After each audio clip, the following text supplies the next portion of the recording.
কবি নির্মলকরণের লেখা খুশির শরৎ।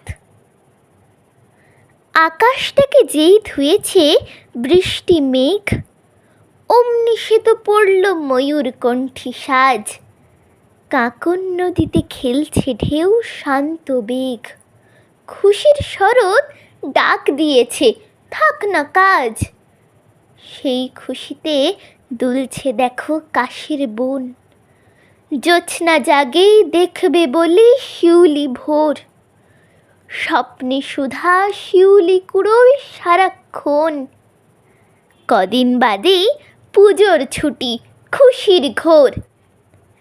যাচ্ছে মিঠু মাসির বাড়ি লিসবনে, কাটবে খেলা গল্প মজায় সারা দিন। বাউল একা গান গেয়ে যায় আনমনে, ঢাকের বলে আহ্লাদি মন তাধিন ধিন। ব্যস্ত পটো মূর্তি গড়ে দুগ্গামার, ফিরছে খুকু ভরবে সুখে মায়ের বুক। শরৎ যেন আপন হাতে সবাইকার, খুশির ছোঁয়ায় দেয় ভুলিয়ে সকল দুঃখ। নমস্কার।